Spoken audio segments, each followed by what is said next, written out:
There we go. Hello, ladies and gentlemen, and welcome to episode 4 of The Office of Mess.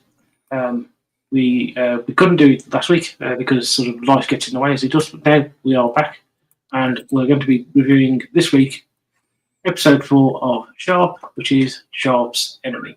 However, before we go into the stream, go into the review properly, we'll just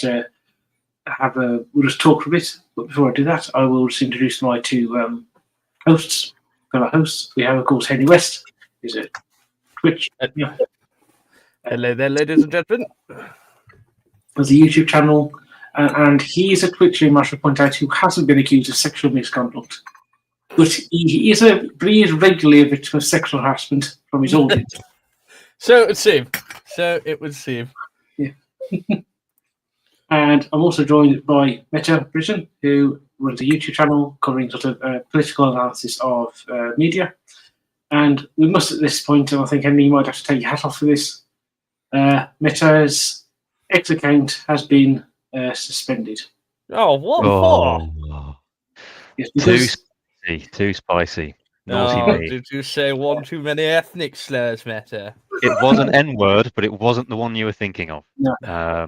I'm disappointed. I mean, no. I see.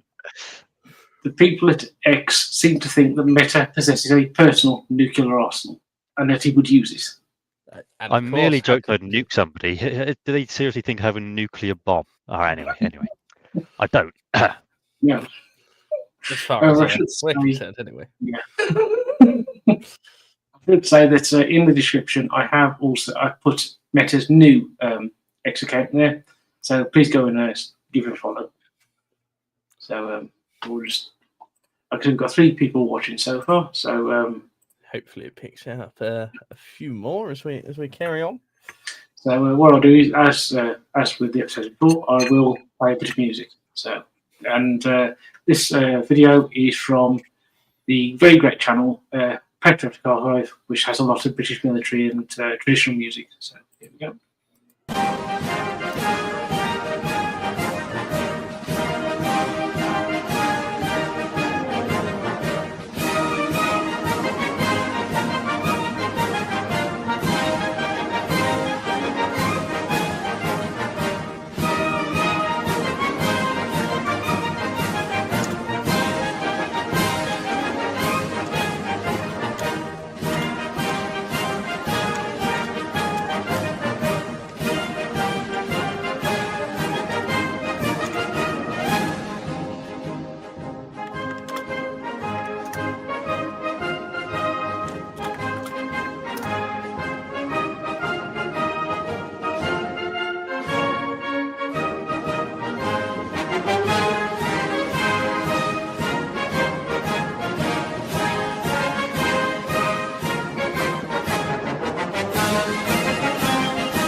Well, that was fun. Yes, and for those who don't know, that was the Lily Bolero, which is a sort of long, for quite a good century, has been a very popular British patriotic song. Though it has its origins in the 17th century, when it was very much just a partisan song for the opponents of James II and the supporters of William of Orange, who is the gentleman you can see in front of you. And legend has it that James II discovered that his cause was lost when he was in his palace and he heard the guards outside his doors whistling the tune to the Lily Bolero. So, yeah. That's one way to find out you're being fired. Yeah. It was that. We've got Can't kill me, Sharpe. well, we'll see about that. So, I think that we might as well just get started. So, obviously, this week's episode is Sharpe's Enemy, which is the 4th episode. And in terms of the returning cast, we obviously have Sean Bean as Sharpe, Darragh O'Malley as Harper. Sorry about this. Let me just get the names up for all the cast members. Really should know this. You should test us each week, I reckon, going Yeah. forward. See if we've done our homework, I think. Yeah, I'm gonna have to look at mnemonic to remember all their names. Yeah. Yeah, I just remember John Tams plays Daniel Hagman, who is to the right of Harper.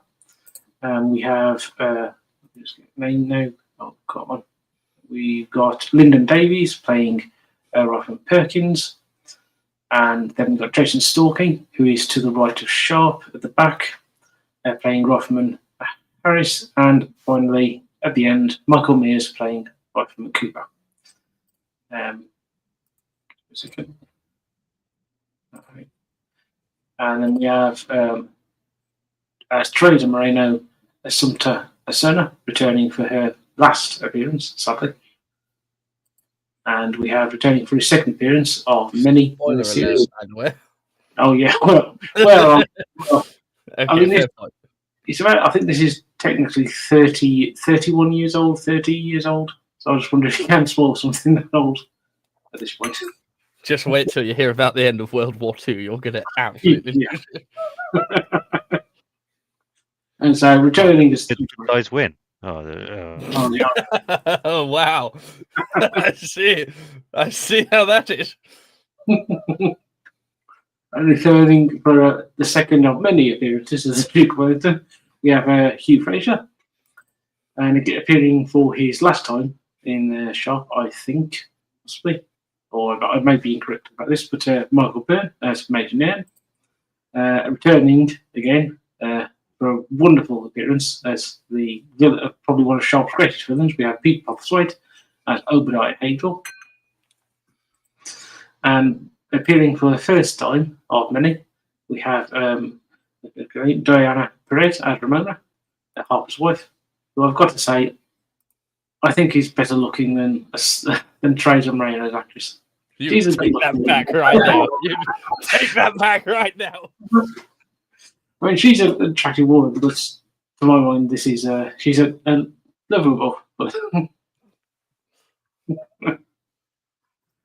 And then appearing for his first time, of quite a few appearances, we have Fedor Aikin, I believe that's how it's pronounced, playing Major Pierre Ducot, and then appearing for first time of a couple, I think 3 appearances altogether. We have Sweet William. Church, yeah, Sweet William.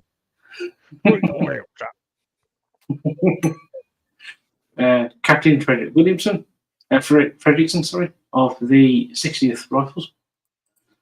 And then as a guest appearance, we have Jeremy Charles playing Sir Augustus Farthingale. And appearing as a guest, we have Liz Hurley playing Isabella Farthingale.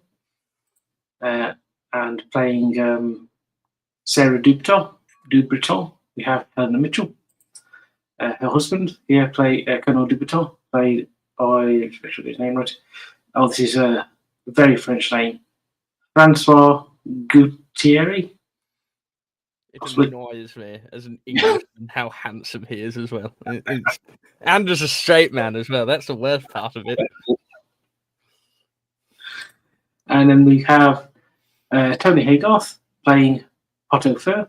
In his first of 2 appearances, Tony Haygarth's first of 2 appearances in this series, though he does a different character in the future.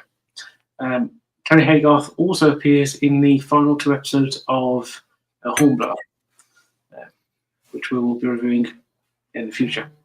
Absolutely. And here we have Nicholas Rowe as Lieutenant Gilland of the Rocket Troop. And here on the left we have Morgan Jones playing Kelly, the deserter, and this here is Vincent Grass, who in the program plays General Jumier, the French general. However, I couldn't find a picture of him in Sharpe, but this is him in the first episode of Hornblower. Good stuff.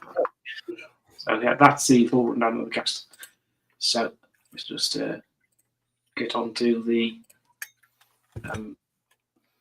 plot itself.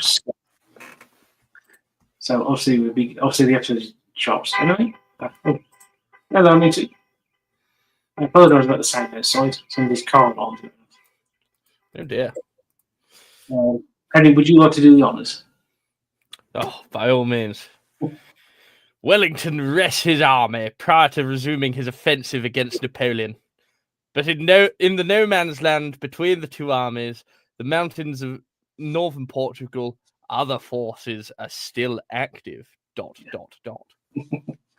And we should just say that unlike the previous episode and unlike Sharpe's Eagle, this episode is not based on an actual historical battle. It's a story that Bernard Cornwall essentially made up.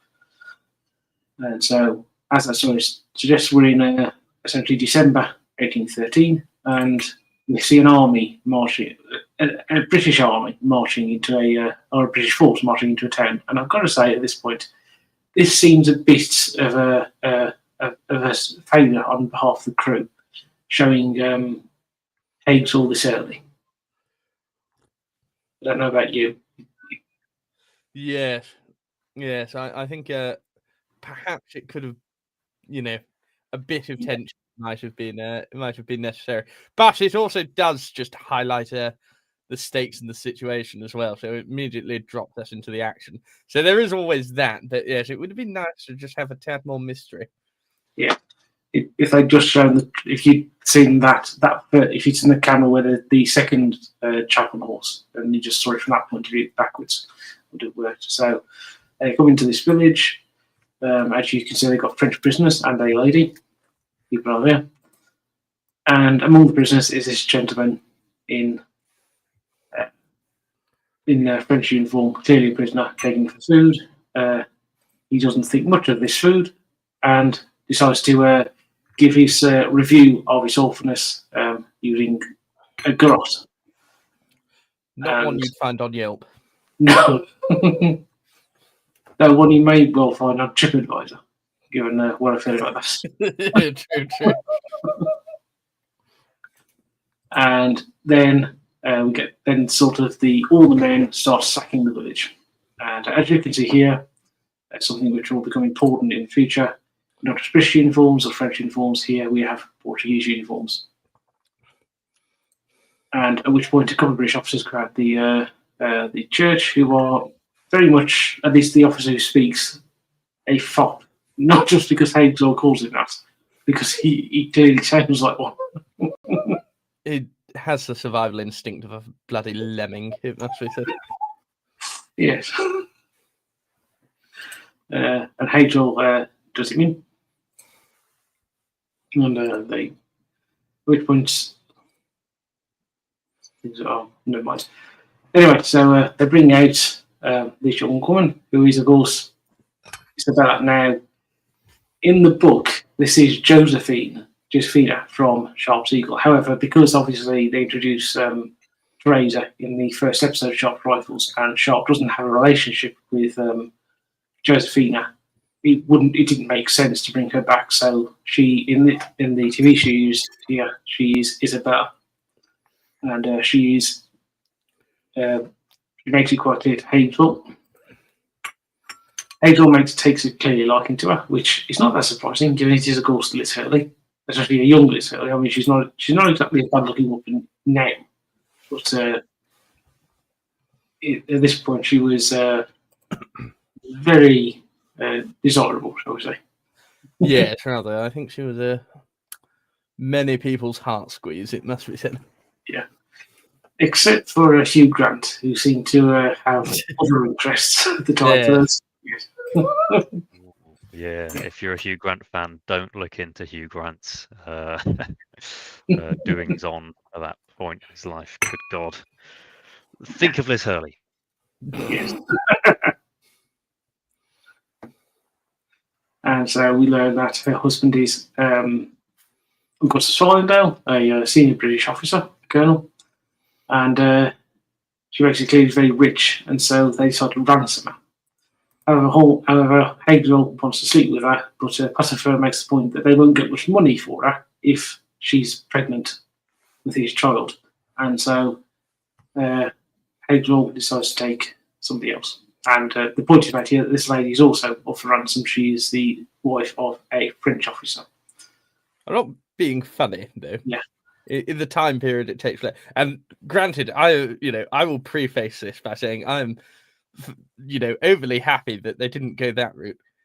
But there wouldn't have been much easy way to know had she fallen to child in the circumstance, considering it takes place over a few days. Not again. Thankful it didn't. Don't get me wrong, and do not take that as an endorsement of something. But you do have to ask. Yeah. It's yeah. Yeah. Also, she could have passed it. Also, under the circumstances, she probably could have passed it off as Farthingale's child, given he. So that is what it's made clear in the episode.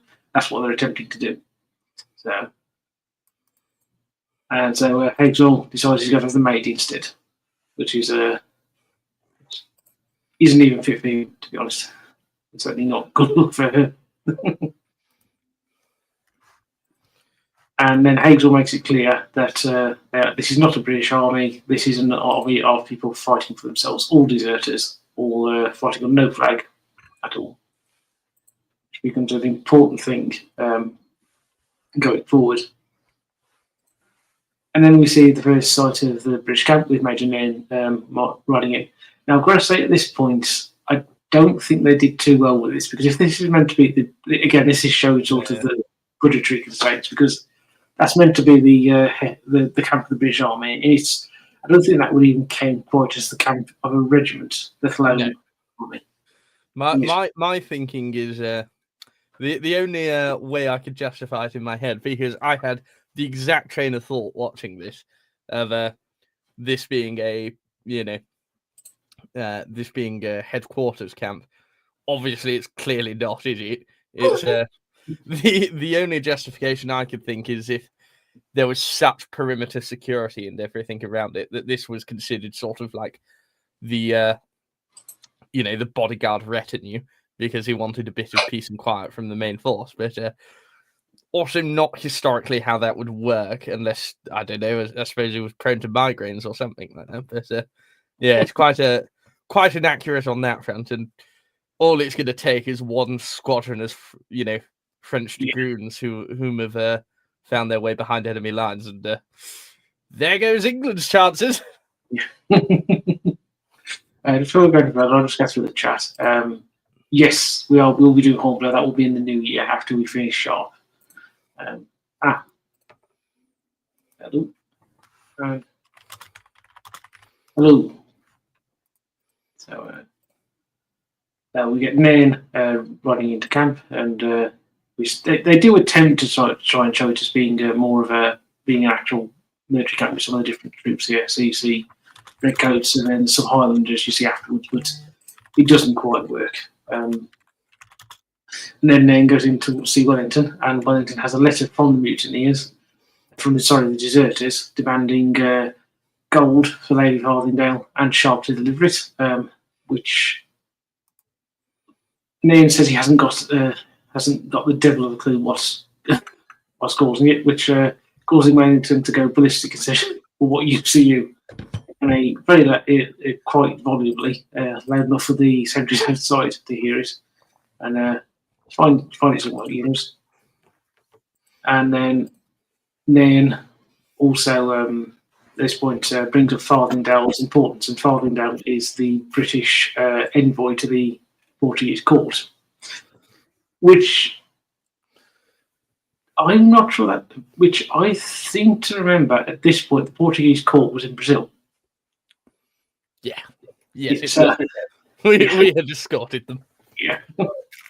Which makes you wonder what he's doing in Portugal instead of being in Brazil, where I've got to be honest, both Nairn and Wellington would rather him be in Portugal. Yeah, I will highlight, as you said in the first, of this not being based on any real historical battles or anything.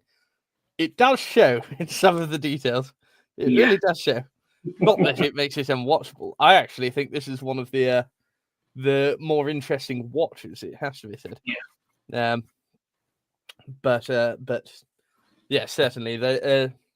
And as we covered with detail already, there are a few outliers in that particular matter. Yeah. And so they generally talk about how the fact that he's not a particularly he's essentially a pain in the arse, but he's a pain in the arse whose help they need, and so they're going to have to send send Sharpe with the goal to get his wife, even though they both think he's a downfall for allowing her to go in the first place. And then we see Sharpe and the Chosen Men playing what I don't know what game this is. It must be some kind of form of football of some kind. I think it's just meant to be football. I think something tells me they probably weren't reading into it too deeply, I imagine. Yeah. Because I know it can't exactly be rugby because that wasn't invented for about 30 years at this point. But, and whilst he's doing this, Sharpe catches the ball and Farthingale turns up. And the men then pile on Sharpe, and this shows sort of the fact that Sharpe is now fully accepted by the Chosen Men in a way that in previous episodes he hadn't been. Mm. And Farthingale, we get to see Ramona for the first time, bringing up Harper, and she had to say he's going to be a recurring character throughout this series. The only one, I think the only two episodes she doesn't appear in Sharpe is Sharpe's Peace, and Sharpe's Justice, and Sharpe's Waterloo. A quick little bit of trivia on old Sean Bean there, as it just turns out. He's been such a fan of Sheffield United, nicknamed the Blades. He's got a tattoo on his shoulder called 100% Blades. So I suppose the Blades carries over a little bit to this, but there we go. We never see that, of course. Interesting little fact as well. The Blades are the nickname that the SAS give themselves within the SF community. Yeah, so there you go.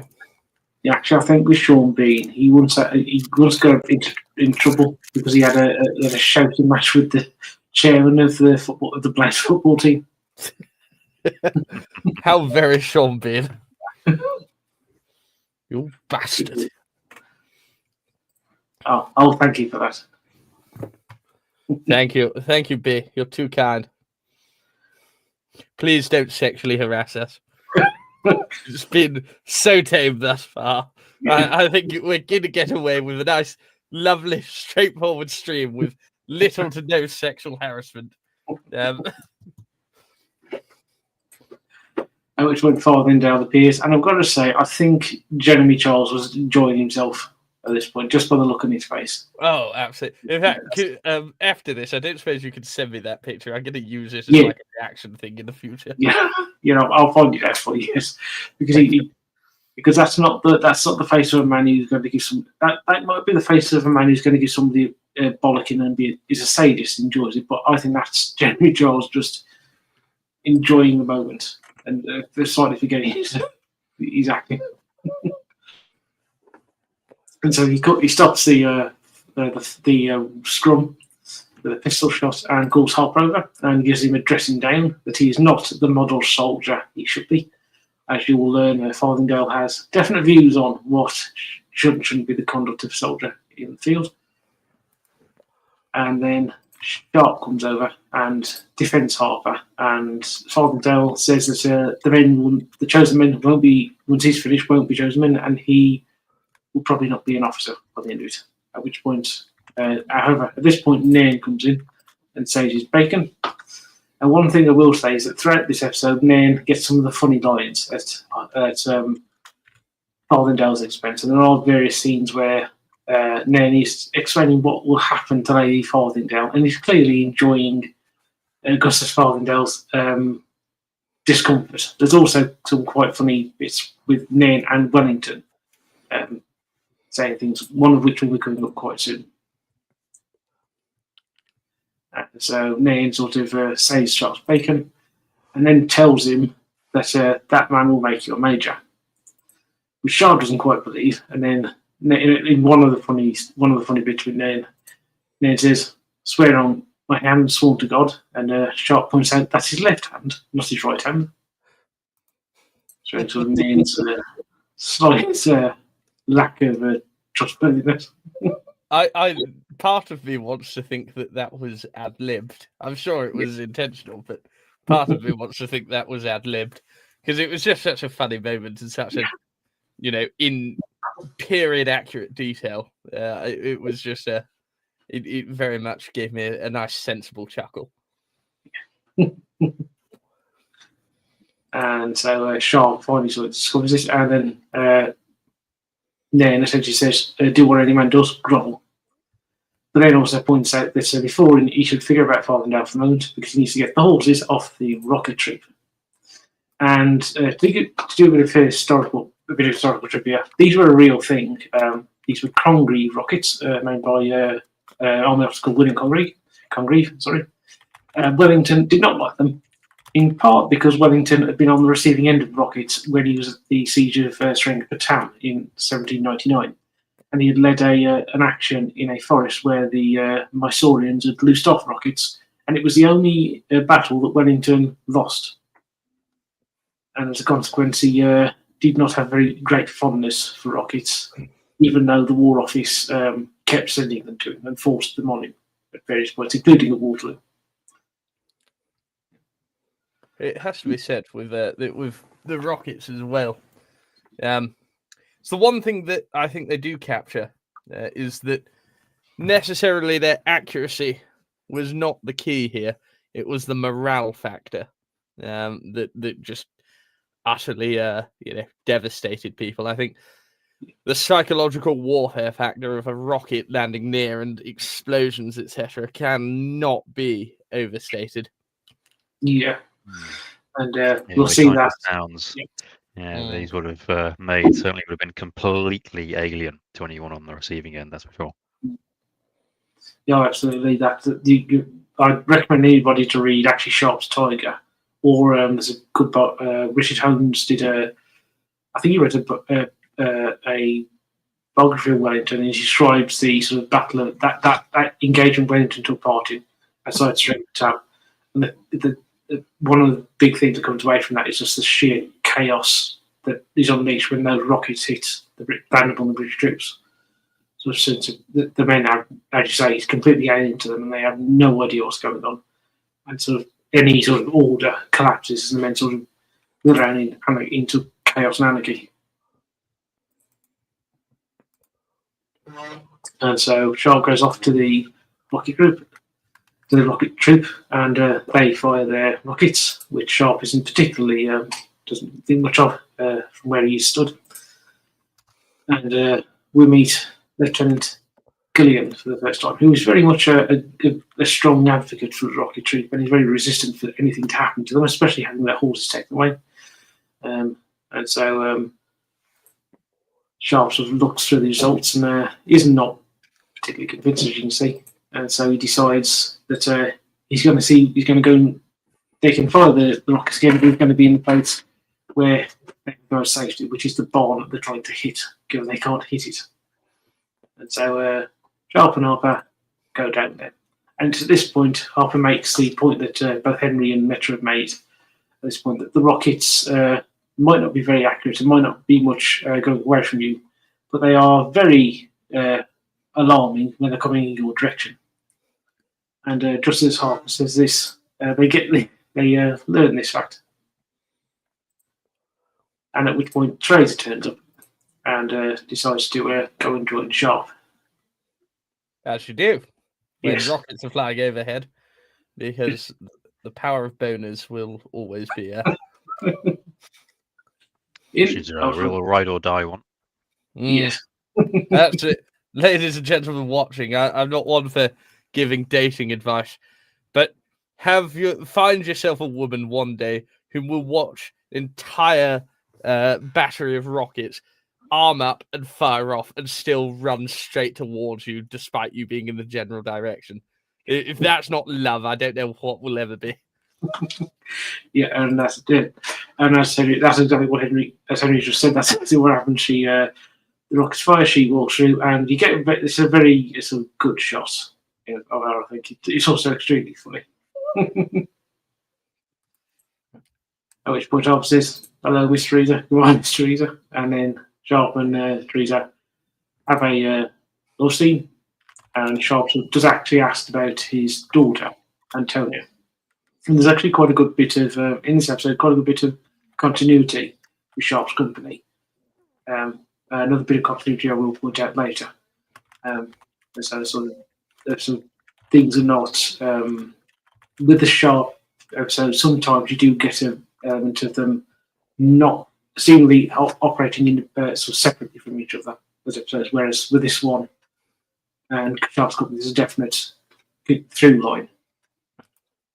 So Sharpe's daughter and Sharpe's relationship with Teresa. And right, sorry about this. Let me just go to this one. And then Sharpe, then Wellington, and then meeting with Farthingale, who tries to complain about Sharpe, but doesn't do much with it because Wellington and Nairn are fascinated by his book about how you should fight in surrounding without having any experience whatsoever in doing so. And I can't remember the exact quote, but the quote is just perfectly sums up Farthingale's complete and utter lack of experience. And one thing I will say is that Jeremy Charles plays the character really well. You just get over the sense of him being completely out of touch with a great deal of power, which is really well done. And then Sharpe appears with Teresa, and he and Sharpe have a bit of back and forth. And Sharpe mentions the fact that he hasn't been able to get hold of the horses after the rocket, which Nairn's not really happy about. But he does say, he does actually make a point about the rockets that they are quite effective when coming towards you. And so that sort of saves the rocket troops bacon for the time being. Teresa and Farthingale don't get on very well. And Sharpe is told about what's happened with Lady Farthingale being kidnapped and the fact that the mutineers, the deserters have asked for him to go, be the one to live it. Farthingale suggests this might have something to do with Sharpe's time in the ranks, and Sharpe actually agrees. And Sharpe at this point sort of agrees, and he's given the job of going to go to the base. But he's told that he can only go with one man and only personal weapons. And so the one man will be Harper, and Teresa is going to go along with her troop of guerrillas to support Sharpe on the way. And it's at this point that Teresa and Farthingale have their sit-to, and she makes it clear she doesn't think much of him as a man, with a remark at the end saying if he was a man, she'd have a duel with him.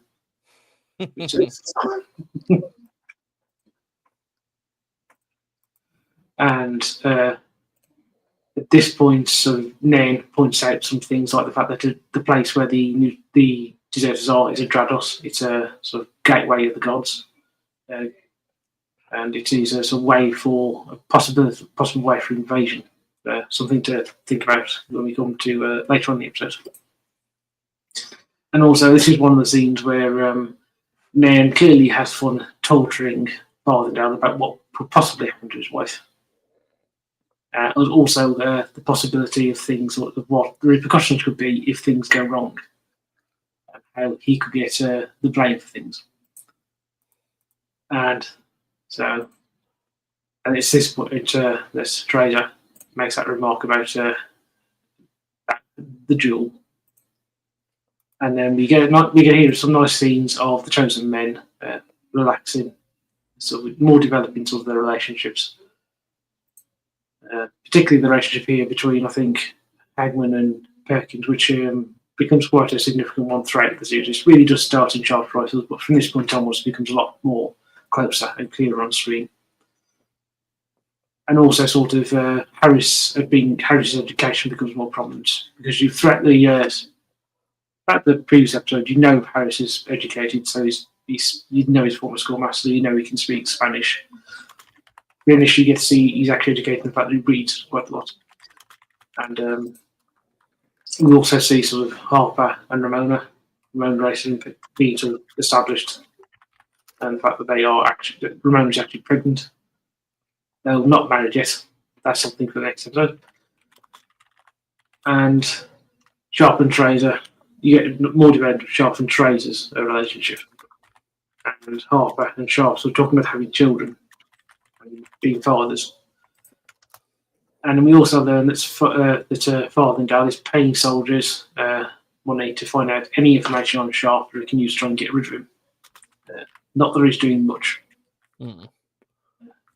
Because he gives Harper a silver shilling for telling him that Sharpe is mad about Fraser, which I think Harper did a good job there, and Farthingale got scammed. And so we see here another example of stuff. This is where we see sort of Harris is the educated man coming through the fact that he's he wants Farthingale's book because he clearly finds it interesting, and gives Sharpe a copy of Voltaire and a dirty book by the Marquis de Sade. Which so I've just found out what the name of that book is from Farthingale. It's the Practical Instructions to the Young Officer in the Art of Warfare, with special reference to the engagements proceeding in Spain. And old Nosy does say afterwards to Farthingale, given that you wrote this book before your arrival in Spain, it shows remarkable confidence. Indeed. Yeah. Yeah, that's a sort of, that's in the previous scene. It does again. That's one of the things that really does to develop Farthingale's character. In those scenes in particular, you get to see him at his full sort of pig-headed, ignorant arrogance, and it really is good. And it is quite clear that in this scene, the reason why Harris wants to read it is because he thinks the book's ridiculous, and then the more you read, the more you see it later on the scene. Actually, he's reading it to the other men, and they find it utterly absurd. They can't stop. They're smiling at it. I think it's just the smug, shit-eating grin of the. I'll change your Voltaire, sir. Yeah. I'm going to start conversations off like that nowadays when I want a favour from someone. And then we have a short scene of sort of Sharpe and Fraser discussing Farthingale and Farthingale's sort of love for his wife and concern, which as we will see is probably not, which may well be sincere, possibly. And then we get a cut back to Adrados where the deserters are enjoying themselves, and we also learn a bit about the two ladies. So we learn about this is Dubreton, and the fact that she's English and she's married to a British officer, married to a French officer, and she describes him as brave, whereas Isabella describes her husband as rich and a coward, and he will not come. And then Sharpe and his chosen men leave with Farthingale giving a somewhat pompous speech when they march off. And I'm not quite sure Wellington would have given would have accepted a march past like this, especially given it's somewhat of a secret mission under the circumstances. Yeah, it's quite.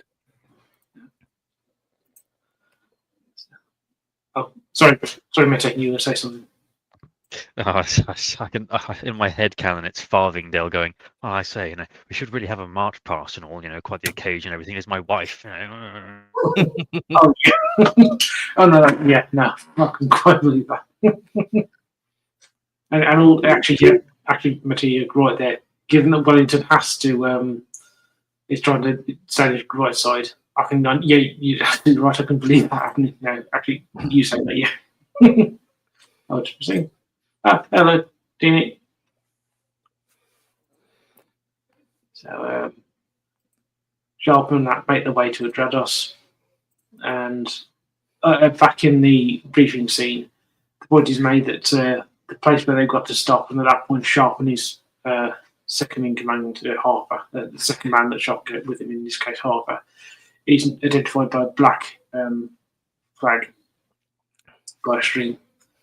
And at this point, Sharpe gets to look at the deserters who appear along the mountains. So you can see somebody's watching them, which he turns out to be Hazel. and Kelly. And then we see the men sort of relaxing. This is Harris reading Farthingale's book to the men, who are clearly sort of funny and bizarre. Hello, Krieger. Oh, hello, Krieger. And hello, Tierney as well. And Sharpe then is discussing Voltaire.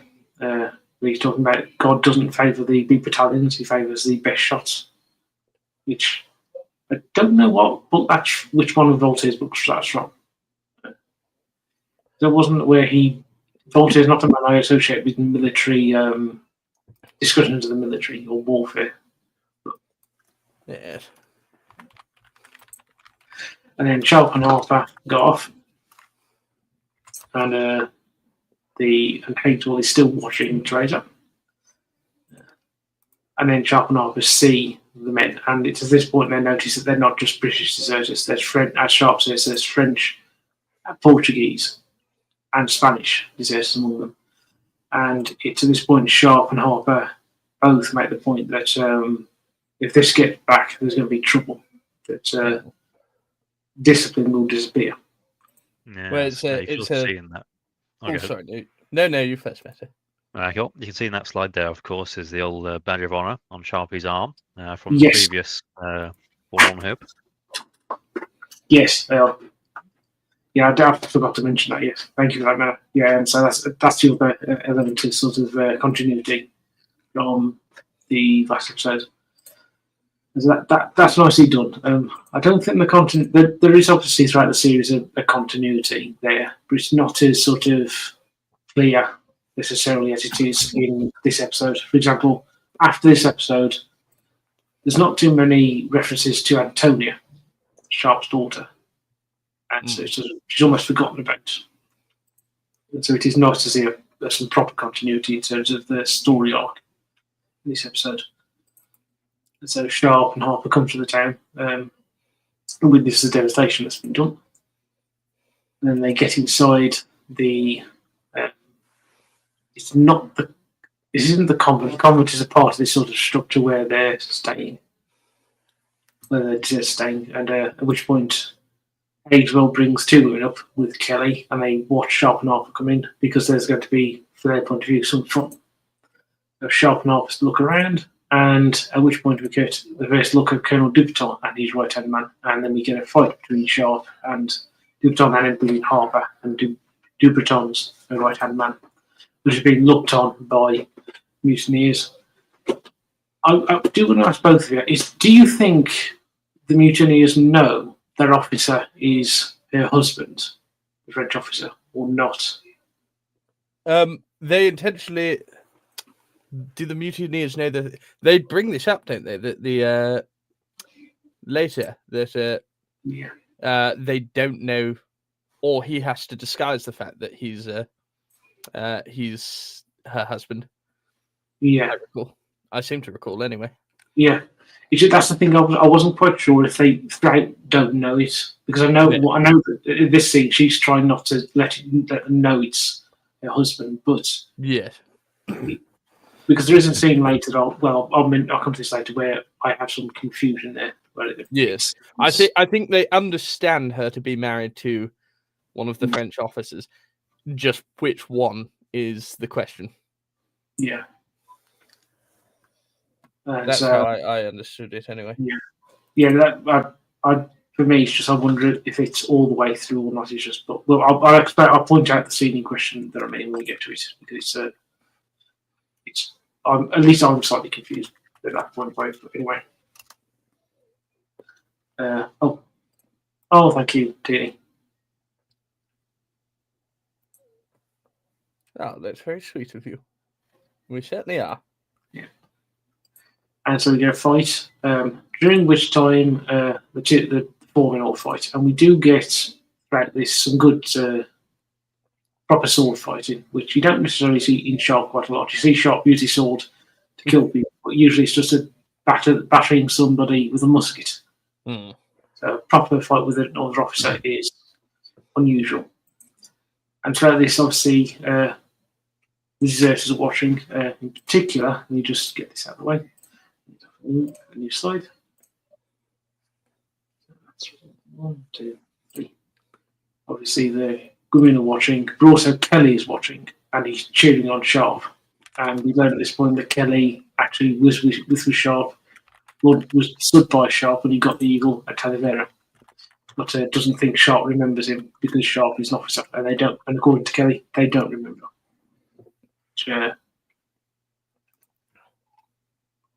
Which we'll see is not necessarily true. Anyway, at this point, the French colonel, throws the bag of gold at Sharpe to try and disarm him, at which point Sharpe works out what's going on. And so he pulls Du Breton aside and explains to him what's going on, that he's been sitting there as well, for the same purpose. And then they agree to a truce, and then they go up against the. Well, I think at this point, Du Breton explains that his wife is here, and that's why he in particular has come on his own. Yes, I believe so. Again, I would like to point out, it fucking annoys me how handsome he is. Yeah, that bloody French cad. The bastard. Just looking at his chest there. He's wearing the Napoleonic Legion of Honor. Is his little medal there. So he, like Sharpe, has certainly seen some action and been rewarded for it. Handsome, brave, well-read. I could go fuck myself, apparently. Oh, no. How am I meant to compete with that? That's bullshit. At this point, the deserters sort of confront them. And Hagel appears, and Sharpe is, as you can imagine, less than pleased. And at this point, we do see Hagswell showing he's not the most intelligent of men, because he has this very false sense of security, because he then decides to say something to Sharpe, at which point Harper nearly throttles him to death. And there's it's an interesting thing that they decide to show that even at this point, even when Hagel is surrounded by deserters who will kill on his behalf, he's still not safe from Sharpe and Harper. Never. Yeah. Also, I have to say, you need to send me that picture as well, because that is fantastic. The expression of them. Harper has that look of right now. He has that look of pick a job you love and you'll never work a day in your life.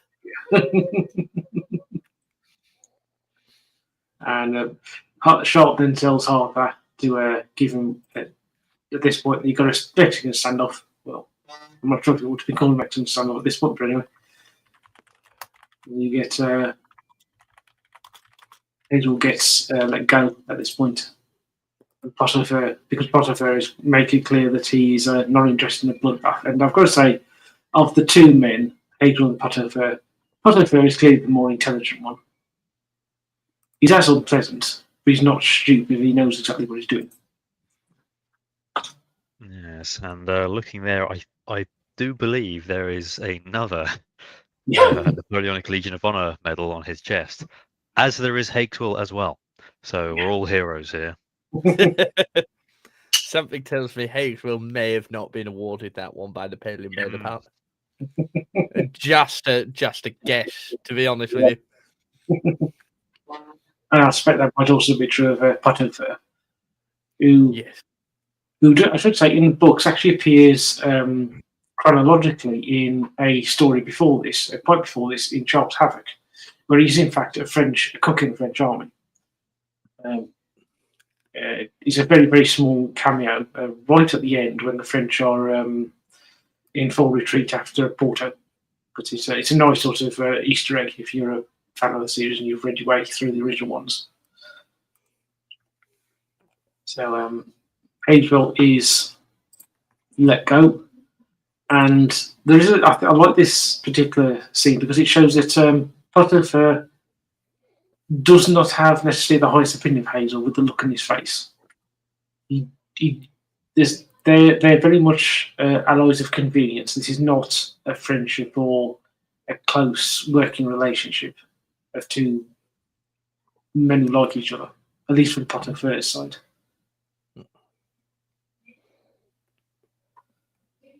And then you get sort of description. Essentially, Sharpe is then led.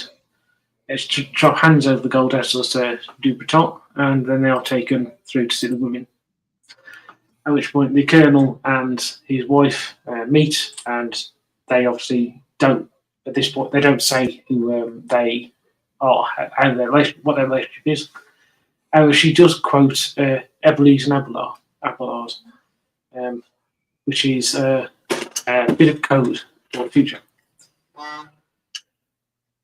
And which Sharpe sort of takes notice of. Which this scene also slightly confuses me, because if you watch this in the episode, it seems like Sharpe is twigging what she's doing. But he then seems to dismiss it later on, which I find slightly strange. Did either of you see that, or is that just me? No, I can sort of see it as well. It's a fantastic to Sean Bean in terms of showing it, working it out, and everything on the go without actually saying anything. I think a fantastic character expression acting there. It could also got his thinking face on. Well, yeah, it could also just be Sean Bean trying to remember his next line, but.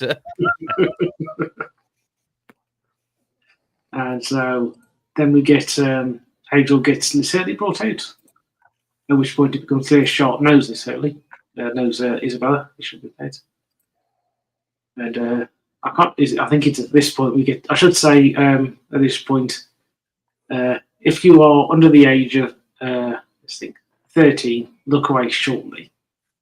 Or reason that will become. I think Henry and Meticus will work out what I'm going to show. Yes. Just to say, funnily enough, just to point out, if you go onto the ITV, this does happen to be the most watched part of the entire thing on the. Yeah, I can see why. And I've got to say, it did take me a bit to get the correct still for this thing, because I am, of course, a professional, and I take a great deal of pride in my work for this episode and for the podcast in general. And so, Hazel says to a strip. It actually says to the French Colonel's wife, strip, and then at which point actually Kelly, Sharpe starts recognising Kelly. He doesn't recognise the name, but Hazel puts a stop to this. But this is an important thing. It's the start of Kelly's character arc in this. His character arc to redemption, very much.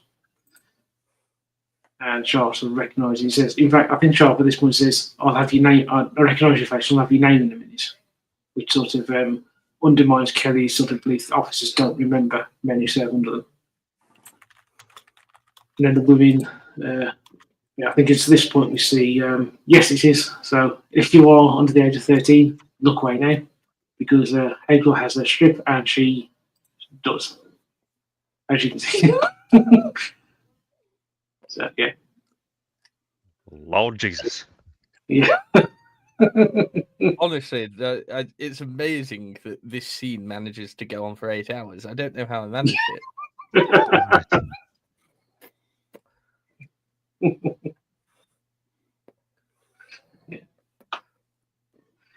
So, yes, boobs. Yeah, very much so. Tiny. Teeny.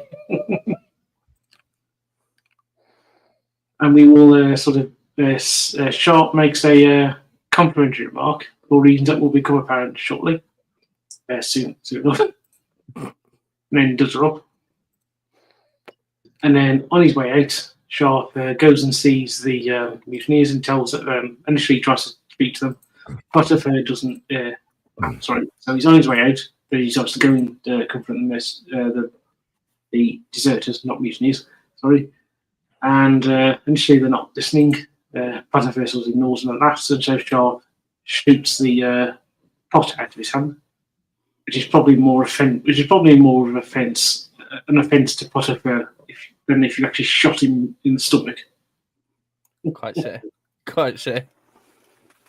And then Sharpe gives them an ultimatum and says, any of these among the British deserters, if you don't appear at the British camp by, I think is it noon on New Year's Day, you're all going to hang.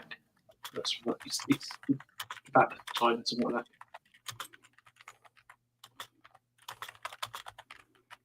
And this is actually something we almost certainly mentioned this before, but during the Peninsular War, Wellington did take acts, British troops committing crimes against the Spanish and Portuguese civilian populations quite seriously, and he would hang men with very little compunction because he needed to keep them on side.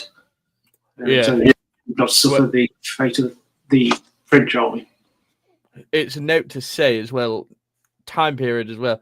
The British Army has always been particularly harsh on desertion as well. Not necessarily brutal, but harsh.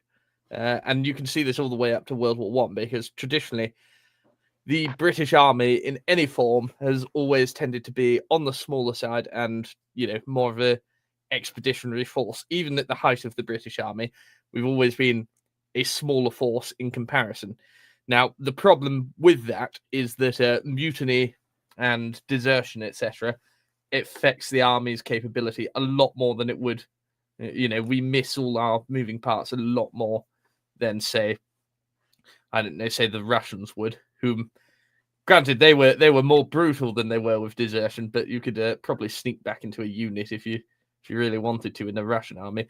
In the British Army, absolutely not. It was a professional army, professional volunteer army for the most part, and thus,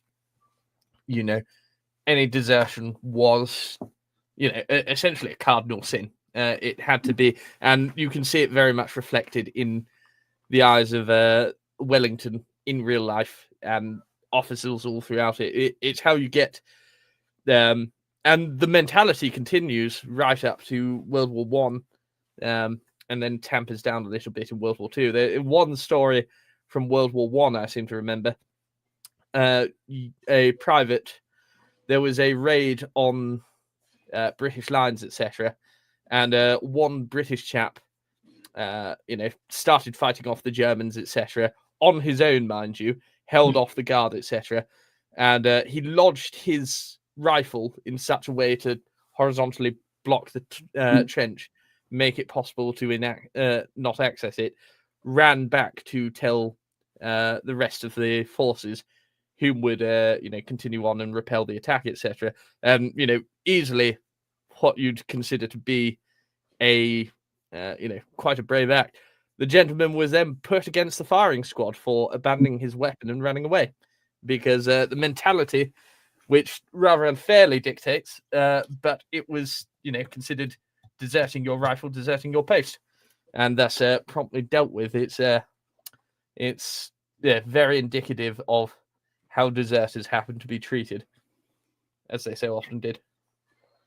Yeah, and of course, in this particular story, the what could cause desertion is pointed out by Nairn later on to be the fact that the deserters here are quite a reasonably attractive option for the men, sort of in December, because this actually takes place right into the run to Christmas. Mm-mm. And so then Sharpe leaves, and at this point, this is where I got slightly confused on both counts of whether the mutineers sort of know about Duberton and the lady being his wife, and also about Sharpe and the line from Ebenezer and Abelard, because Sharpe at this point sort of dismisses that, and then also they're talking about the fact that the lady is Duberton's wife, and as you can see, there's quite a few mutineers around.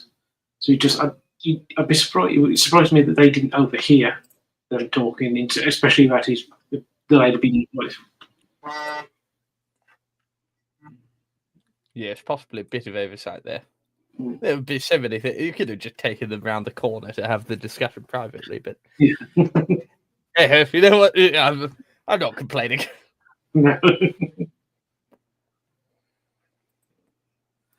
And I think this is particularly the shot where Sharpe is that dismissive about the line of poetry. So this is why I'm slightly confused with the previous scene, because in that scene, obviously, it looks like Sharpe's cottoning on, and in this scene, he just dismisses it out of hand, which seems odd to me. Or I don't. Or it could be that Sharpe is playing dumb for the French officer. So, yes, that or potentially going back to what you said, might be this vital bit of information that you wouldn't want to explain while the deserters are around, because obviously that might give the jig up a little bit. Yeah. And at this point, enters Hagel's successor as the villain of the series, Major Pierre Ducot, who, in the first episode, I mentioned how there you have reference to the two brothers, a reference to sort of the ideological component to the Napoleonic Wars. Though he isn't particularly mentioned here in the TV series, in the books, it's made clear that Ducot is very much an ideological figure. He's a veteran of the French Revolutionary Secret Police, and he is very much a protege of Boucher, who was one of the survivors of the French Revolution. The born survivors of the French Revolution, and then Napoleonic period. He was head of the secret police under the Jacobins, the Directory, and Napoleon, and then went on to be the police minister. So that was effectively the head of the secret police in France under the restored Bourbons, both during the period between before Waterloo and afterwards. So a born survivor like Talleyrand. In fact, there's a very famous line after Waterloo when the Allies re-enter to reoccupy Paris, and Talleyrand is reaching. He's coming to an event, and Fouché is there, and Talleyrand obviously is an old man at this point, and so Fouché holds out his arm, and Talleyrand takes it, and the French reactionary poet writer Chateaubriand is there and remarks, "There goes Vice on the arm of crime," as they walk into the palace in the event. Hello, Britain. I should say Britain is a booktuber, and he was on the channel before when we did our discussion of the Mafia games, and he will actually be coming up on the channel next month when I do my film top 3 film live streams. We'll be discussing crime, our favourite crime films. So, and then we get an introduction to Ducot, who is made clear by Duperton that he is a man to be watched, and he has power. Like he is a major who has the power to order around generals.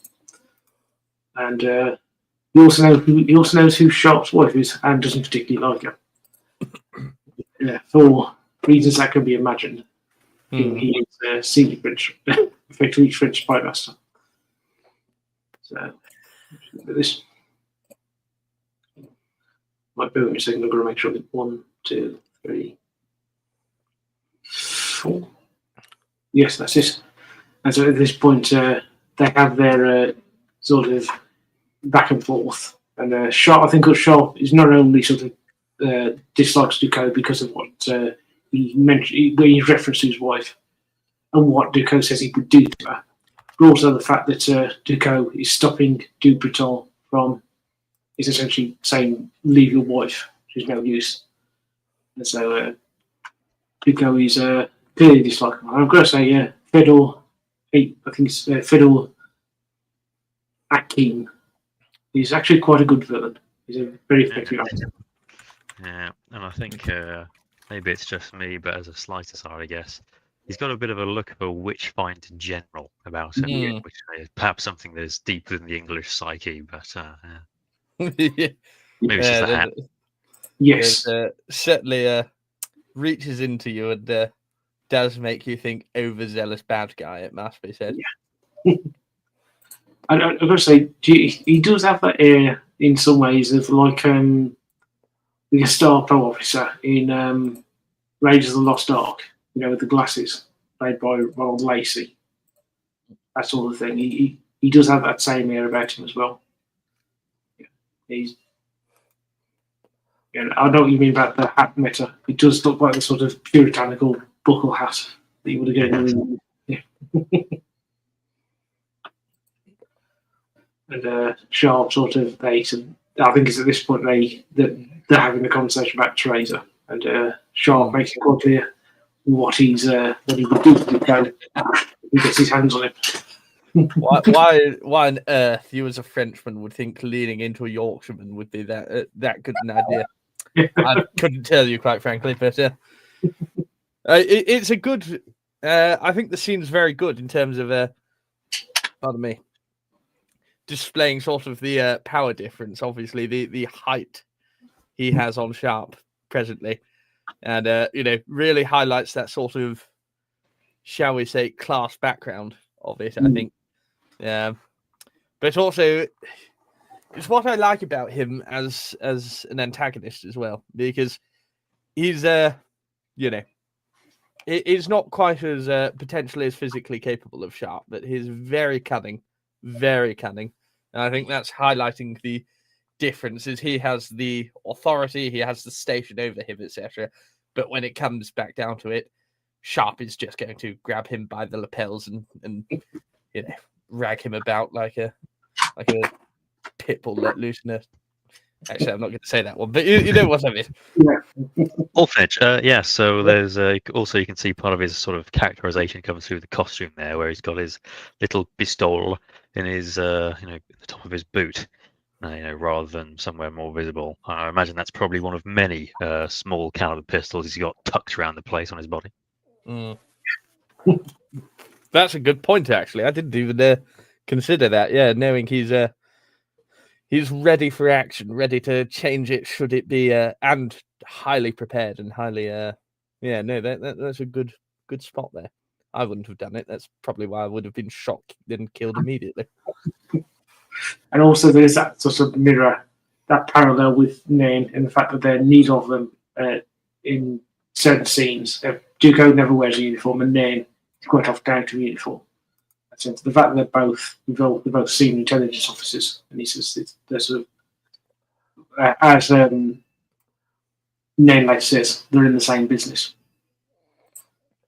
And so then we get Sharpe and the others returning, and we get a very nice scene of Teresa bribing Harper to tell him about Isabella, and he does, under threat of being Sharpe humorously threatening to shoot him, or I should say, do him harm. He also mentions Isabella showing her tits. What crass language you say? Yeah, I know. Outrageous. This is meant to be a good Christian stream. Thank you very much.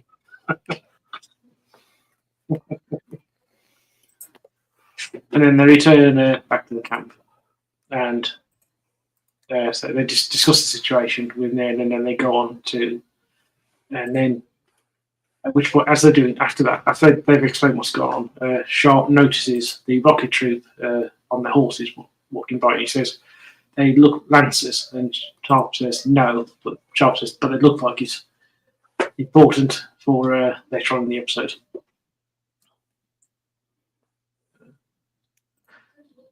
And Gillian is not very happy about the idea of his men being treated by cavalry, because they are, as he says, rocket troop.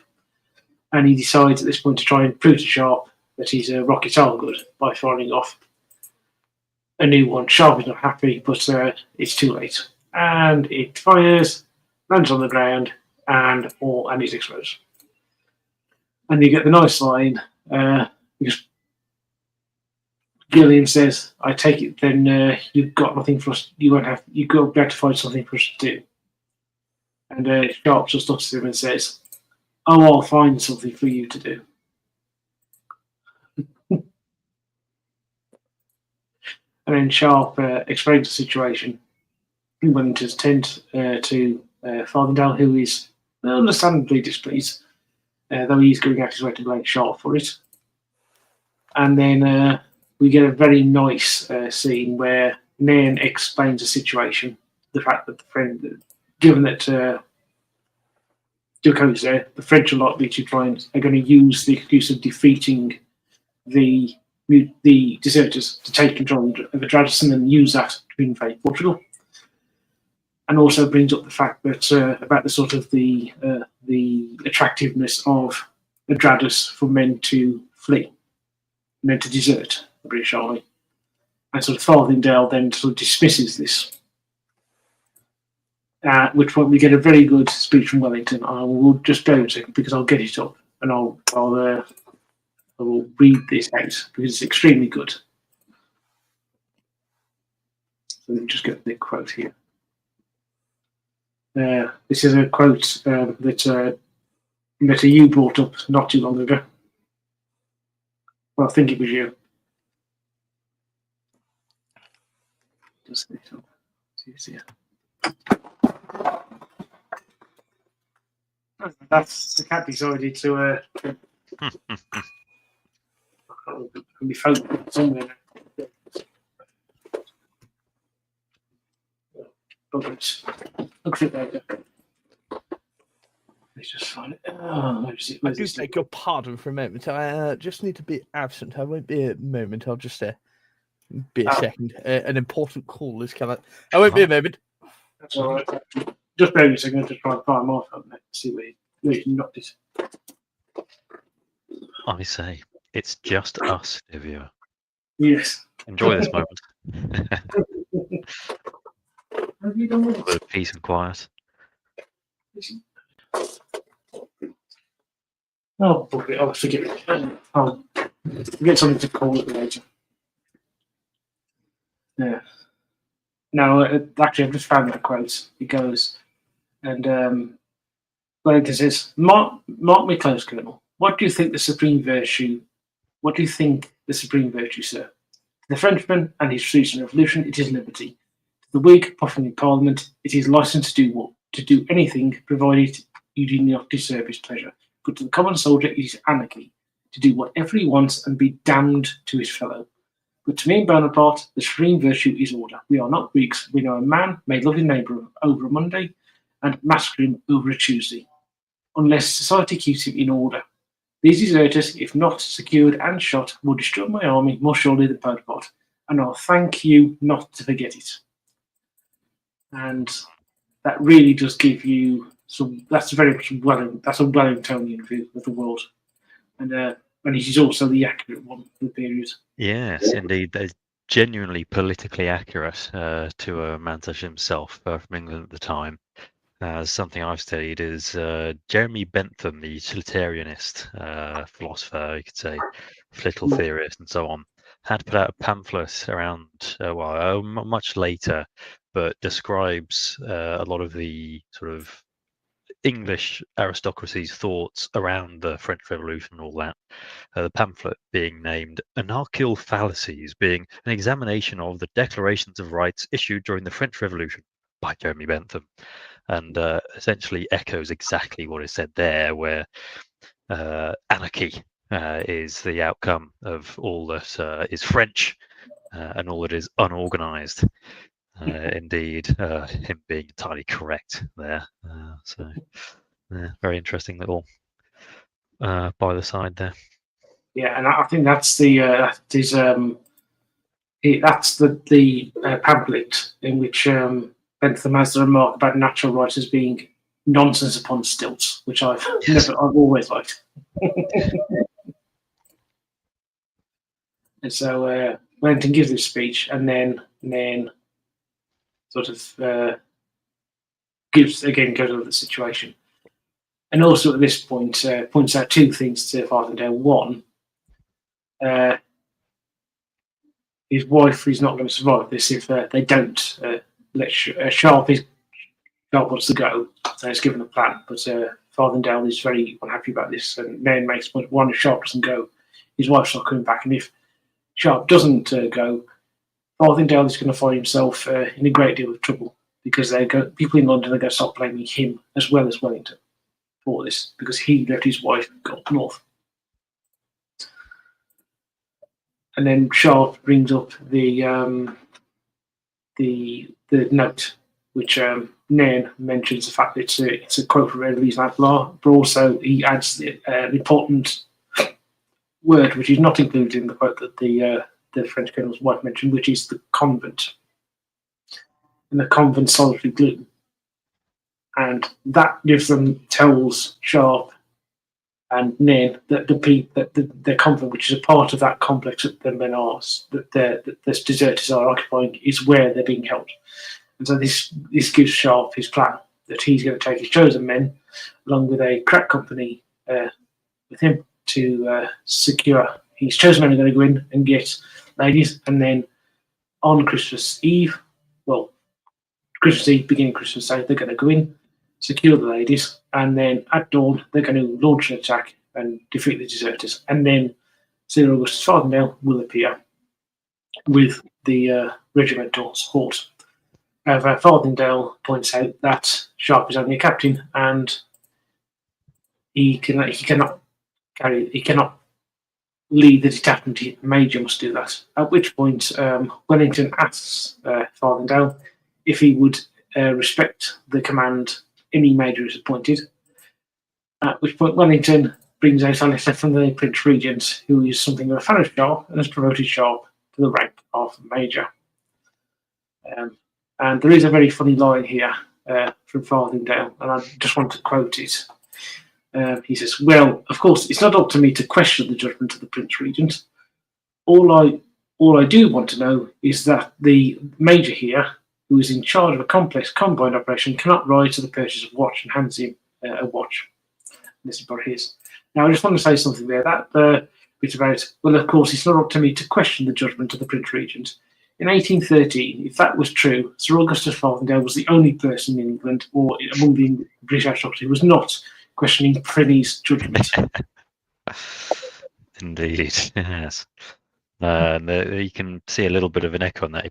Clearly a bit of a brown noser, indeed, because Nairn himself, when announcing Sharpe's promotion, rattles it off as, reading from the old scripture, George III, by grace of God, King Defender of the Faith, etc., etc., blah, blah, blah, blah, blah, to our trusty and well-beloved Richard Sharpe, we do by these presents constitute and appoint you to be major in our army now in Portugal and Spain, and blah, blah, blah, blah.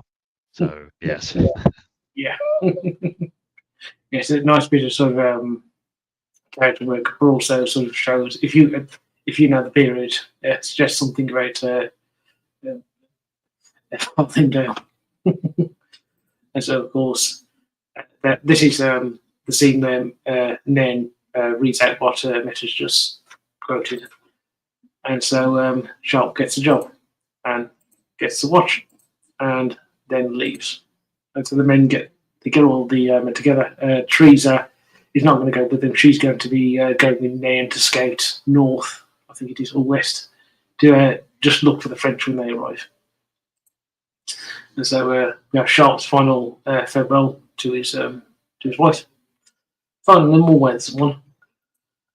And then we meet 60th Rifles, company of the 60th Rifles under the command of Captain Frederickson, Swoop William. Now, just to give a bit of details about the 60th Rifles, they were a real unit. They were raised actually during the American Revolution. I think they were raised during the 1860s as the Royal Americans. And they were just they were a regiment of American loyalists, or colonists at that point, who then served during the American Revolution on the British side. They were just a normal, they weren't a rifle regiment at that point, they were just a normal line regiment. I think they did wear green, but that was because they were a particular colonial unit. And then the regiment continued on in British service after the Revolution, and then in the year, I think about a decade before this, after the 95th had been raised, the 61 battalion of the 60th became a rifle battalion, and so this is the battalion from which this company is drawn. And interestingly, in book, this is not mentioned. This is not mentioned in this episode, though it does sort of become referred to. It is actually referred to in small ways in the next episode, Sharpe's Siege, in which Frederickson appears. Frederickson is half German, and there's a sergeant in here called Rosner, who we'll see. Rosner is a German surname, so there's a lot of former Hanoverians in the regiment as well. and that's something that's referred to a lot more in the book. So, for example, later on, you have it's referenced the fact that the Germans in the 60th Rifle are on Christmas Eve putting up Christmas trees. Of course, this is something that for Sharpe, being an Englishman, is something not unusual. Something that Christmas trees that we have a tradition for Christmas is something that doesn't occur in England until the 1840s when Prince Albert brings it over. And so it's an interesting to remark there. That's in the book, sadly. It's not something brought up in the film here. Though I say in Sharpe's, I think it's in Sharpe's Siege, which is the next one where Fredrickson appears. He speaks with a slight German accent, which I don't think he does in this.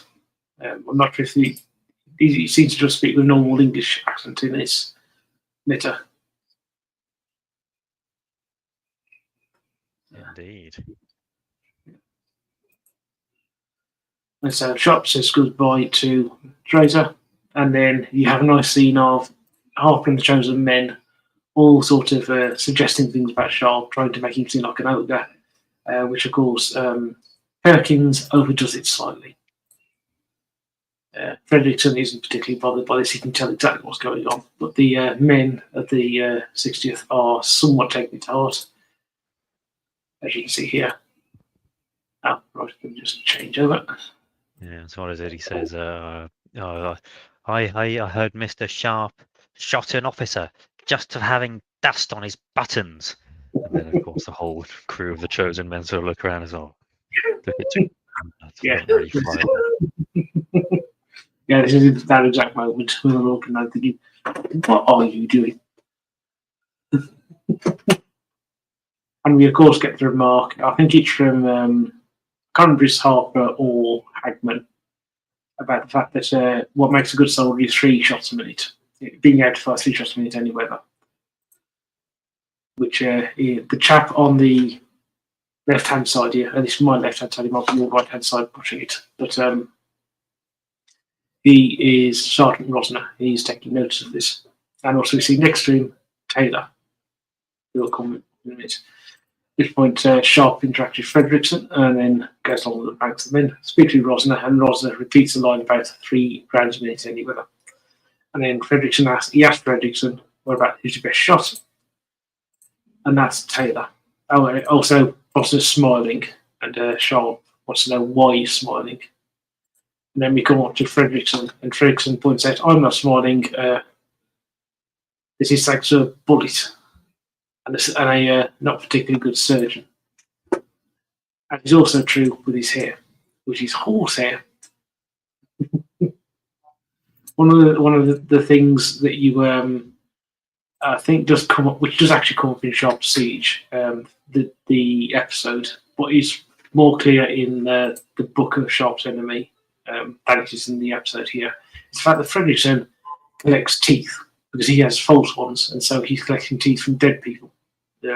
Using them so he can get a full set. So he can get a dentist to make a full set for him. Yeah, it's rather grim, but semi historically accurate on the less historically accurate side, but nonetheless. And then Sharpe learns that Taylor is the best shot, and so he gets him to shoot at I think it's Cooper's hat, and he succeeds in hitting it. And then Perkins does it and misses, but Sharpe makes a joke. He goes through the same hole, and that sort of all the men laughed at it and find it quite funny, and that sort of breaks attention. And after this, they sort of leave and go off towards Adrados with the bucket troop as in their quote-unquote Lancer Confederation. Yeah, just a little detail there, one slide back, is having to trudge through water. I'm sure Henry would have the exact same experience. Typical that the first thing you do when stepping off for what could be, couple dozen kilometer tab hike, you get your feet soaking wet, And that is most uncomfortable and no good for your feet. Something that, of course, they never really complain about here because, of course, the actors are just being driven to from location to location. But in reality, of course, having to cover vast tracts of territory here, and I would say at least a good and caring officer, if they are able, would actually make something of a deal of crossing. Okay, maybe not something this shallow, but something a little bit deeper up to knee height would make quite a point of getting the guys to make a proper what we'd call nowadays an obstacle crossing or river crossing, so that maybe split the guys into thirds. So one is on guard, another is crossing. The guys who cross become the next guard, and so on and so forth. Just so that they can take their boots off and carry them as they come over, because they don't want wet.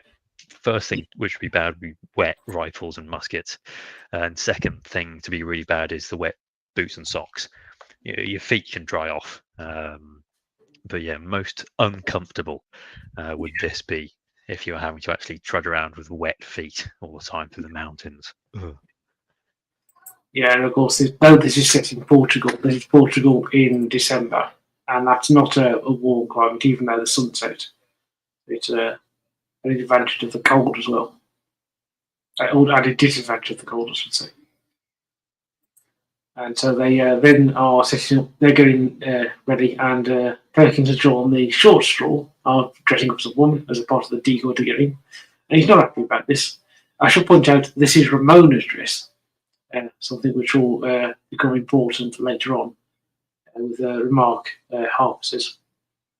And then Gillian is still not happy with the fact that his rockets are having their power taken away, and Sharpe says, well, you've got a choice. You can have the power taken out of the rocket, or you can be in the dress. And Gillian thinks about that and then decides no.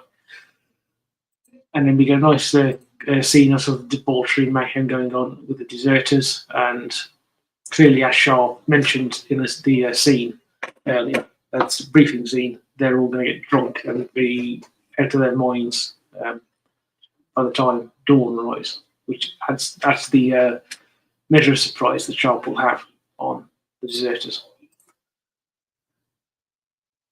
And Kelly, here we see another element of Kelly's sort of redemption arc. He looks at this, he's disgusted by it. He says it's no way to act as a soldier. And then Potiphar says to him, well, you can go and stand on guard. Which, not an advisable thing for Potiphar to do, given what's about to happen. Hazel goes and taunts Isabella and we see Dupetop. And then Sharpe goes and tells goes to leave just before he does. He tells Fredrickson to be there at 6 a.m. when they launch the attack. Now Kelly's on guard and Sharpe appears. Now I should say before. Let's see if never mind. These are a bit out of order. Sorry about this. But anyway, when they reach between leaving the camp and reaching here, they've crossed a small river, and Harpe says to Perkins, "You better be careful with that because that's not only Ramona's dress; it's her only dress." So, I do wonder after this what Ramona thought of the state of her dress when it returned. But, yes, indeed. Lucky they didn't come back with a couple of extra holes in it. Yeah. At this point, Sharpe talks to Kelly and points out that he does remember him, and he remembers he shot a French cavalryman out of his saddle at Talavera, and he was also a member of the Connaught Rangers, which is a very famous Irish regiment in the British Army in this period and up until 1921. The 88th Regiment, as they were at the time. And so Kelly sort of then switches sides. Now, Hazel and Potiphar are still enjoying themselves.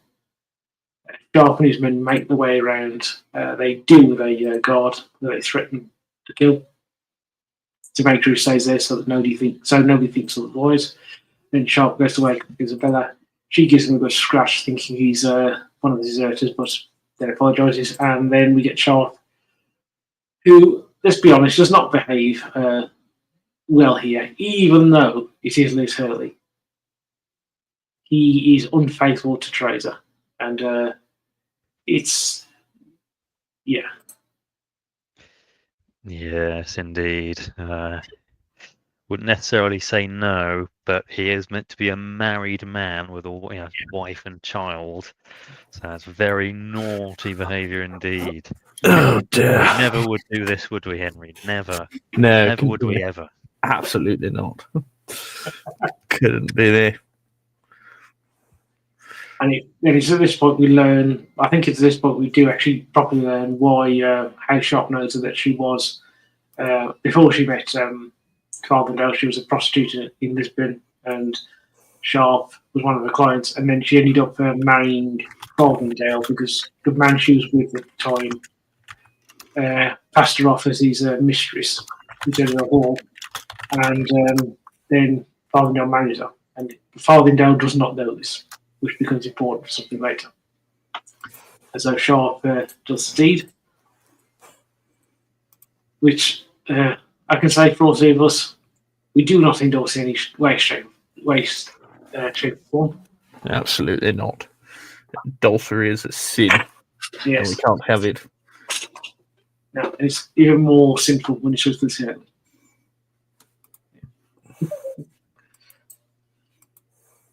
Now, at this point, I'm not quite.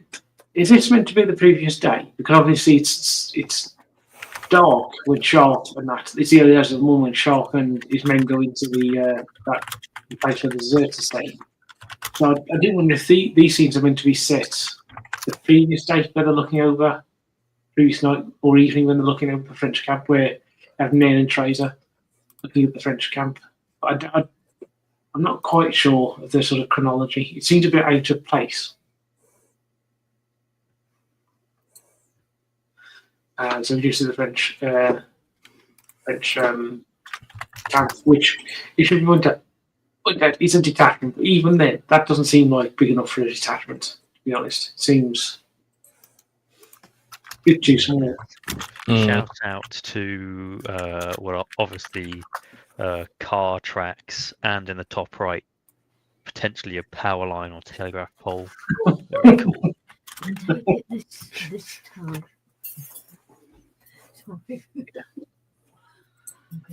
And then we see the general, and Ducaux and Duberton. All of them were sort of having an argument where the general is clearly on the side of Duberton, but cannot overman Ducaux because he's far more influential.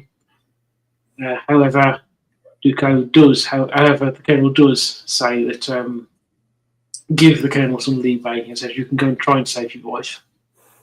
You can take a very, very small detachment to try and get your wife. And the general does say, if it was my wife, there wouldn't be any question about me going, and Ducaux wouldn't be able to stop me. So Ducaux is clearly not very happy about this. And you can see on his face, Ducaux's face, where he had his interaction with Sharpe the previous time. Now, just before dawn, Fredrickson and his men turn up as Sharpe and the present men start throwing their bombs. Let me just get this. There we go. And then the attack starts. So they start throwing them through and causing all sorts of mayhem. And these scenes are very good, both within this sort of compound and outside. You get a nice sense of sort of the chaos and the sheer bewilderment of the deserters. The Sharpe and the men start throwing the bombs and taking pot shots at them. It's really well done. And then you get, and also the nice little sense as that's going on, you've got Gregson forming his men up in two ranks. This is from earlier, so this is where Harper tells Bergen about the dress. I don't know why. Oh, okay. Yeah. So anyway, so the deserters start firing back, and battle ensues. Hageville tries to escape. Gregson and his men are ready when the deserters come out. Deserters, seeing there's no way to get past Sharpe, decide to try and retreat. Sharpe at that point leads his men in a battle, taking the women with him. Now, I've got to say, taking the women at this point seems a bit of a plot contrivance to get Isabella towards Hageville. So I would have thought it would have been safer to keep them in one of the cells with, say, 2 men on guard until the deserters were dealt with. You'd think so, wouldn't you? Yes. Yeah, but however, that does not happen. What happens is Hazel gets hold of Isabella and he flees with her. And in the meantime, Sharpe and the other Chasmen end up having a fight with the French, with the deserters. Hazel gets away. And these scenes are quite good. Good battle scenes. Potiphar and his men are trying to escape. Fredrickson moves both his hair and his teeth to make himself look more fearsome, which I think he does quite successfully. And then the 60th Rifles fire volley after volley into the deserters, and they essentially get caught in crossfire. And then Kelly, unfortunately, gets killed. And Potiphar surrenders. At this point, Kelly gets his final redemption because Sharpe makes him in his dying moments chosen man. And I've got to say, this old redemption arc did work well. Kelly's sort of character going from being sort of a deserter to chosen man did work well. And also it shows that not all the deserters are evil rapists, frankly. They are sort of the good men who've gone slightly bad, but can be redeemed.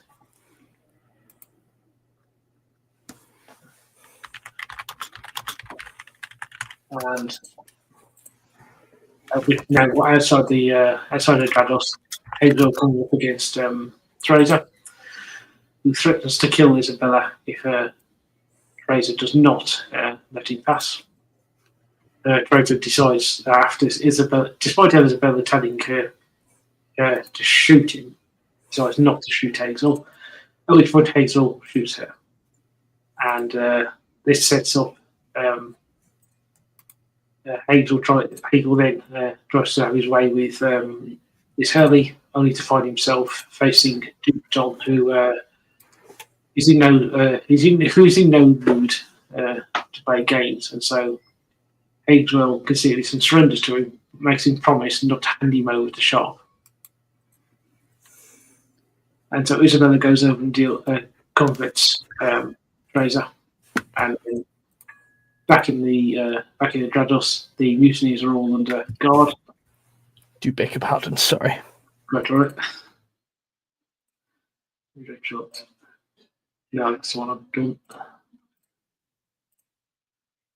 Right. This is it, yeah. So Sharpe and Harper are sort of talking about what's happened and the fact that Hazel has got away. Hazel isn't there and Isabella isn't there, so they 2 and 2. Put 2 and 2 together. At which point Farthingale turns up and is understandably not pleased by the situation. But Sharpe is then being sort of interrupted when Dupeton arrives with men and along with Isabella and Theresa's body. Or Theresa, who's still alive just. And so we're then going to see where Sharpe and Theresa say their last goodbye. Now I just want to know, Mesha, at this point, I can see Sharpe Harper goes to catch Sharpe. Do you think his knees were actually going, or was that just Harper being sort of protective? Because I didn't think. Yeah, it's a bit of a strange one, I guess. Yeah, trying to hold him back and all that stuff. Potentially, keep his cool in front of all the people that have now gathered up around here. But I wouldn't have bothered to stop him. I would have ran off to sooner close the eyelids of anybody who shouldn't be bearing witness. But there we go. We do get a very sort of touching scene between Sharpe and Theresa, where she this sort of increased poignancy by Sharpe's infidelity the previous night, and then Sharpe says his goodbye, and everybody else, all the Chasmen are understandably understand the loss, and Dupeton is respectful. And then he sees then Dupeton introduces Hazel to Sharpe, and Sharpe's reaction is I think Sharpe's reaction is probably more scared to Hazel than He would be just outraged. He just says, "Take it away." There's no there's clear contempt there, but there's sort of this thing of you're not even worth it.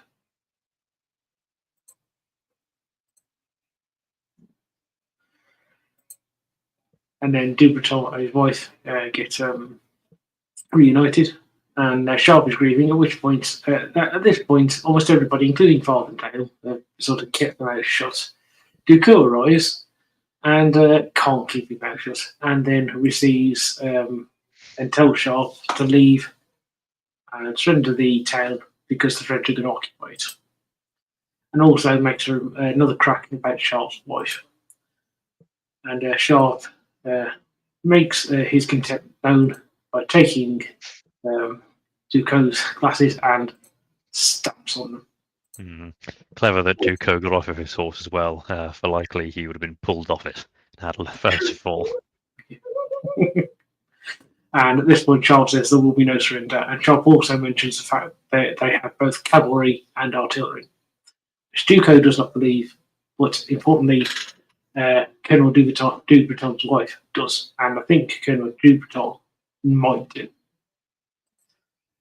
Farthingale attempts to sort of negotiate a withdrawal, but Sharpe goes over, makes it points out to him his wife is a whore, was a whore. Sharpe knows this because he used to be a client, and Farthingale is cut off at the knees.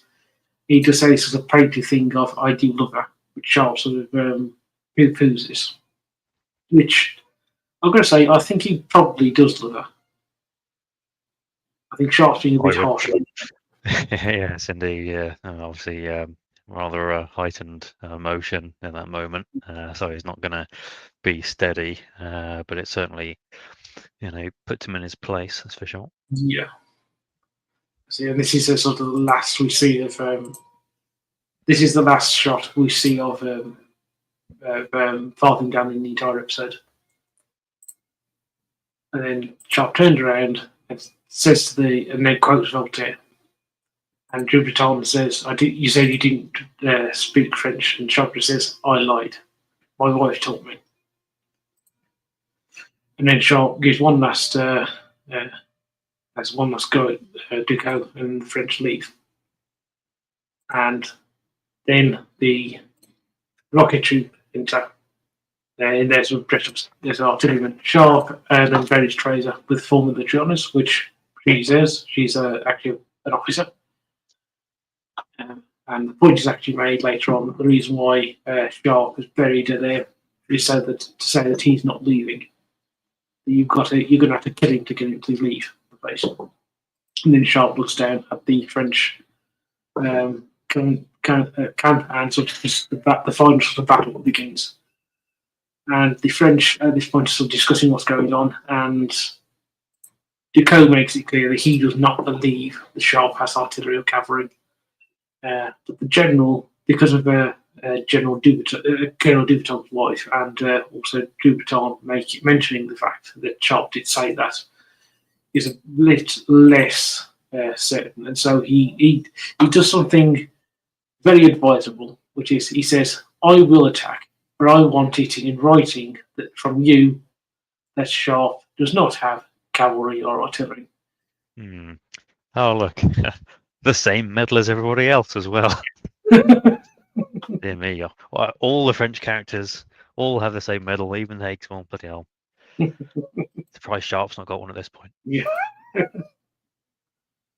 Well, and I will just say one thing, which is if you are in this thing about getting it in writing, it's a piece of sort of advice you should take wherever you work, whatever job you have. If you're told to do something by a manager, and it's going to be, it's stupid, and it might come back to bite you in the arse, and you're not to blame. Get them to put it in writing, because then you've got something to defend yourself with. Yeah, it's life advice. Yeah. And so Ducaux, very arrogant, says he does not have puts it in writing. And then the French attack starts. And this battle, I think, is quite good. The French are there in good numbers. You do get that proper sense that the French do, in this situation, really do outnumber the British in this. And so it's also sort of, you get to see them nicely in sort of column. It's a rough sort of column, which you didn't quite get to see in Sharpe's Eagle very well. And so the French are marching forward, and the general is pointing out about how they could be defeated, and they could do with artillery and then cavalry. Indeed, mansplaining to the woman. Of course, she's not amused at this demonstration of peas on the plate. Yeah. And of course, she is technically right with her.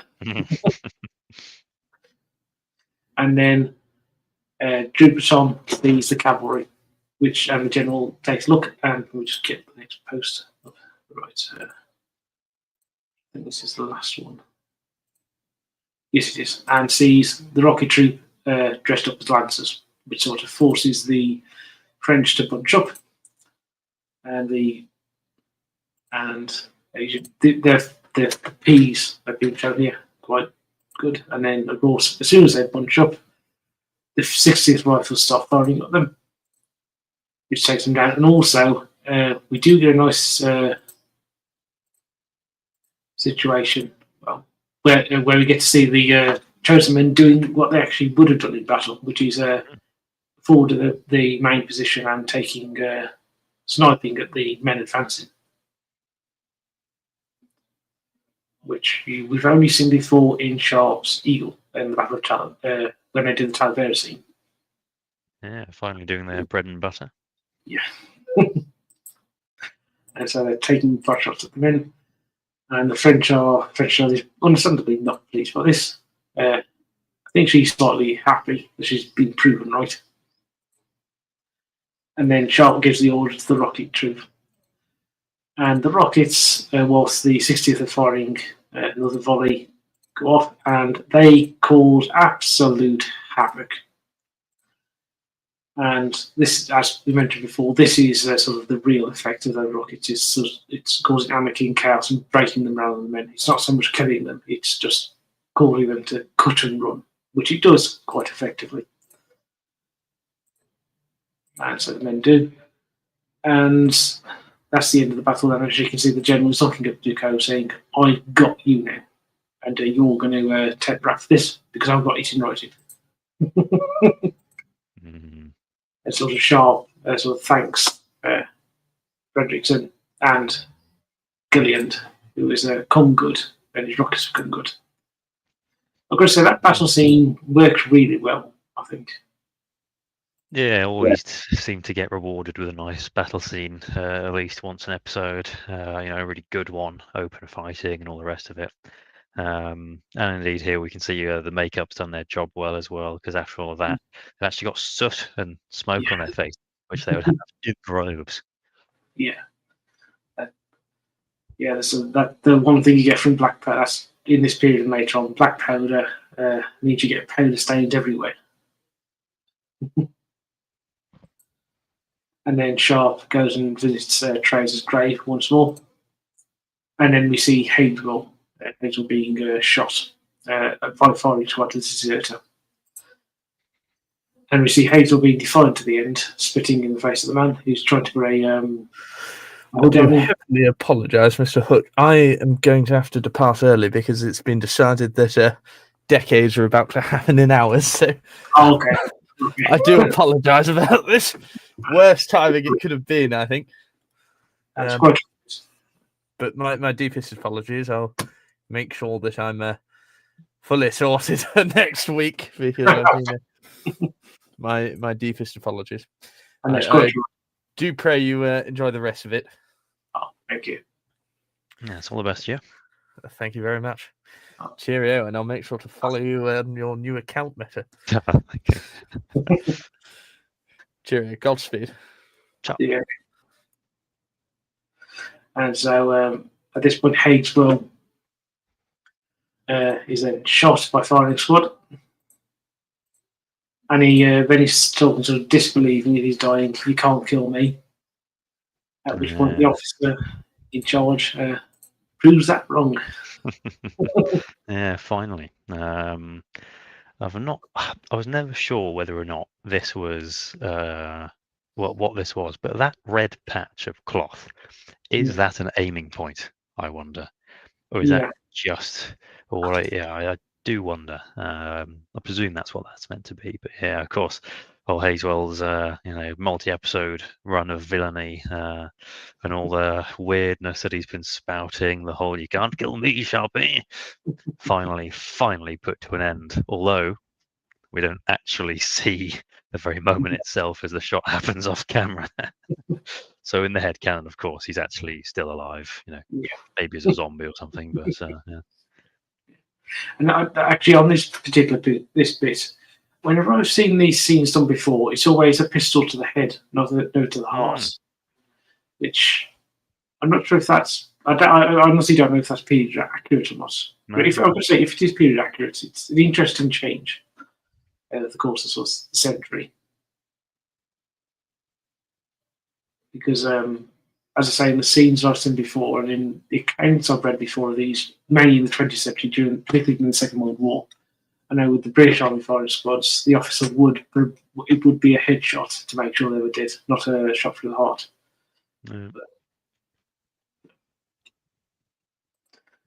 And so Sharpe witnesses that and then walks off, and then they go and see Antonia, who appears to Sharpe in last. This is the only time she appears in the series again.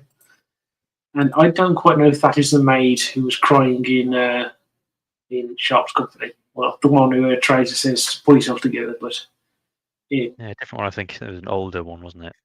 Yeah, that one. The Sharpe says his goodbyes, and then march off into the distance to future battles, or in this case, the next episode, Sharpe's on that. Indeed, yeah. So, the poor child, motherless and fatherless, because of course there's no way Sharpe can just keep a child on the wagon train as he fights through Flanders, Portugal, and Spain over the hills and far away. So that's sad, but she's inherited his blonde hair, so that'll be one that will need explaining. So yeah, off he walks into the sunset yet again till the next episode. Very nice. And so this is actually episode 5 is next one, Sharpe's Honor, which is out of order. Which I think is the first episode that's out of order. I think. Let me just double check. Double check on here. So Sharpe's enemy into the books. Oh no, not really. Look, still check. Actually, no, it is actually in proper chronological order. So Sharpe's Honor is the next one. I think it's Sharpe's Gold, the one after that. That's the first one out of order. Mind you, that is the entertainingly strange episode that I'm going to. Yes, the ugly duckling of the series, but it'll be fun. And so that's sort of the end of things. I really enjoyed this, and as Henry said just before I left, we will be back next week. We'll be back unless something else happens. This at 6:15 on next Wednesday. And now, before we sort of end things, Mitch, have you got anything you'd like to promote at all? Well, if you've any interest in sort of metapolitical commentary or media political commentary, anything like that, then do check out the YouTube channel. There'll be more coming, of course, some point in the distant future. I will endeavour to add more on there, but that's all from me. Thank you. And I should say, Meta's channel, the link to Meta's channel is in the description, so go subscribe to him, and also his new X account is there, so go and follow him there. For me, I have got, I'm not sure yet when they're going up, but I've got a couple of author interviews coming up where I did my review of, let me see if I can find it. I just had it. Oh, yes. I've been working through my reviews, the last of which went up today, of this collection of this horror anthology, and I'm going to be talking to some of the authors here in episodes of author interviews. And then I have, the next thing I do after that is is next week's episode. So we will see you then. Goodbye, everyone. Lovely stuff. Goodbye, everybody.